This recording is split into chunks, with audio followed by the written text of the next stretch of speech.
Alright, welcome back to another Dokkan battle video on my channel. Today we're going to be looking at the Bardock team, the free-to-play Bardock team, which is one of three teams which every player, well, any beginner player or any even returning player, I highly recommend to actually build, because either one of these teams are awesome for clearing almost most content, unless you're trying to challenge the harder content the game has to offer, right? So generally speaking, these teams are very, very good. Plus, the Bardock team and the Ginyu team, which I'm going to be covering in a separate video, do give a free LR unit on top of that.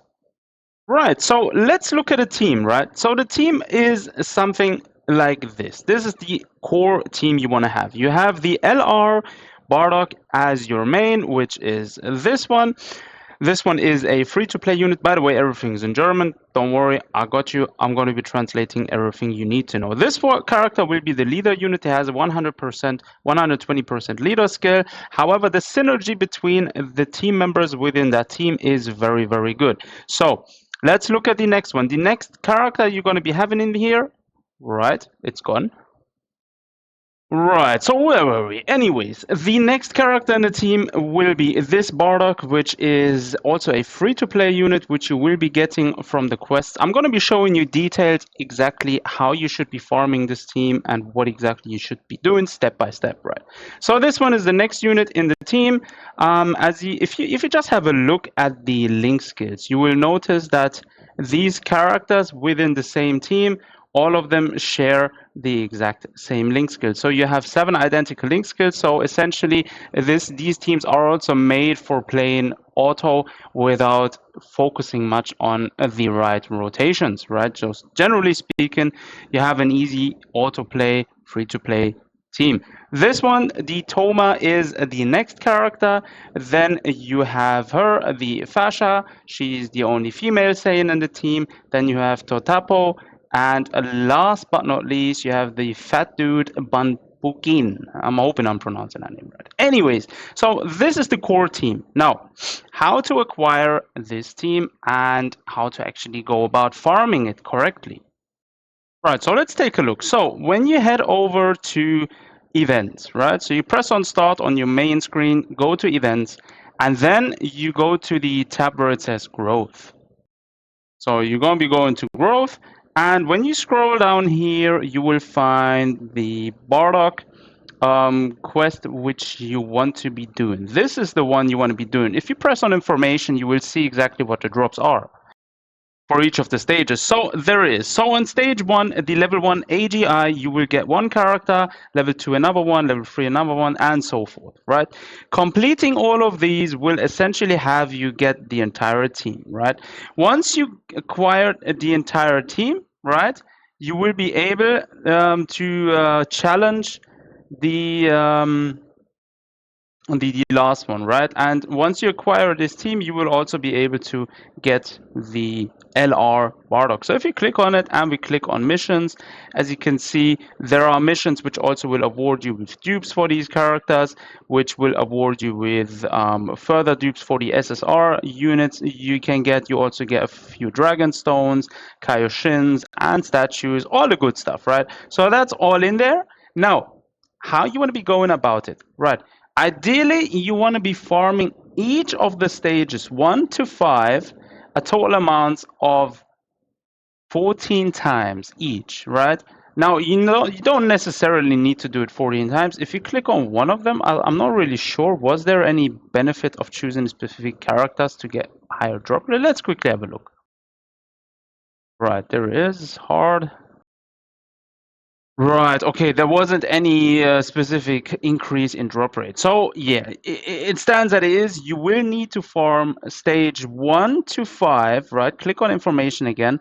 So level 1 to 5, you will need to farm each of these a total amount of 14 times, I believe. Well, maybe less, because you're going to be getting some copies anyways. But nevertheless, I would recommend you to farm all of these stages as many times as it takes until you have 14 copies of each character. Because 10 copies will allow you to level up the super attack level for each character to level 10, and the additional 4 will basically enable you to unlock the potential pathways in the potential system once you ascend or awaken each character to UR. Right, that's how you want to go about it. So as soon as you've done that, you want to be then obviously leveling up those characters. So you go to every character, boom, you go to growth, you train them, you awaken them, and then you go to the final awakening and so forth. And then once you've done all of that, you're in the UR category already. Then you go to potential system, you unlock everything here, right? So you go again using the character dupes. Here where you can see the fist, right, for the attack increase. There will be a slot where it says use an identical character in order to unlock these slots right here, right? So you do that, right? That's one there. One will be down here where the big heart is. Another one will be here where the chest is, and another one will be up here where the other heart is. As soon as you've done that, you've basically unlocked all the pathways within the potential system for that specific character. And that's essentially all there is for each character. And you do that until you maxed every character out from those in the team. Right, then after that, you will be, if you go back to team, there is the Bardock team. You will acquire one of the free copies of the LR unit. You will get it automatically, and then you will need to go again and awaken him. The final awakening, you will have to challenge the extreme, the easy A's. So build a team to be fitting, to be able to beat it. I recommend the Metal Cooler team. It just gets work so easily done, right? So essentially, you just want to collect these medals, awaken the LR Cooler, the LR Bardock to its final stage, and that's it. And then afterwards, you will be able to level up its super attack level, for example, and you will also be able to acquire even further copies in order to basically unlock its full potential. As you can see, I haven't even finished this team yet because I've been focusing on the Metal Cooler team to make it just perfect. However, that's the way forward. As you can see, there will be the slot for the character. So if you have the identical character, you will be able to unlock this, and you will be able to unlock the extra paths, right? And that's essentially how to acquire the team, how to farm it, right? So let's quickly take a look at how the team actually performs. Right, there we are, some random quests I've just chosen just to show how it works. So as you can see, the team synergy does its job. When you look at this, you almost always have your links active. When the LR leader for the Bardock team is in the middle, I always recommend to use him first in first slot or in last slot, so the other team members are together, because as you can see, you activate more links that way. Then again, you need to see who else is in line. So for example, as you can see, if you have this Bardock here, we'll have 5 active. If we have him here, we will also have 5 active. There is no difference, right?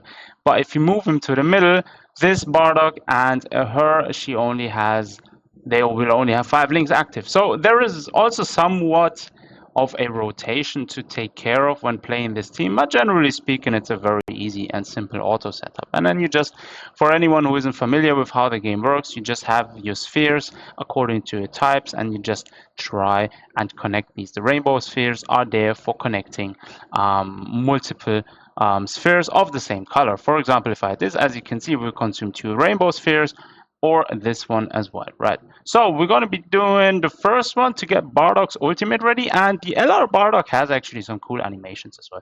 So let's do this one. And for the last one, you can also always see what attribute a character is. So this one is an STR character, which would be red. So ideally, you just choose red. This one has 2. Let's go with 3. Right, and now the super attacks. So this is from the opponent. He just attacks first. Right, not much damage. But now the Bardock team. So it essentially has a couple of animations. There is one animation where they also all of them transform to huge apes. And yeah, okay, we just one-shotted him. 2 million damage. That was a bit quicker than I would have wished for. So yeah, that's essentially the gameplay, and I've shown you guys how to acquire the team. Yeah, optimal way of farming it. Make sure, definitely make sure, before you awaken any of these characters in the team to UR, make sure you have their super attack level already at level 10, right? Because once you hit them to UR, you won't be able to use the SSR character versions of these characters to level up the super attack level with a boost of 100%, so it will only go down to 5%. So you don't want to do that. You want to level each of these units super attack level up to level 10 before you awaken them to UR. Very important, and afterwards you can just let it rip. And yeah, I wish everyone best of fun farming this team. This team is awesome. I'm using it quite often as well, and I need to finish it myself too. But I have so many other teams I'm trying to work on currently. So yeah, I'm going to be sharing my teams and my team builds and how to actually play teams and different types of rotations for different EZAs, for example, and more challenging content in the upcoming videos. So stay tuned for these. As always, thanks for tuning in. Take care of yourselves. Until next time.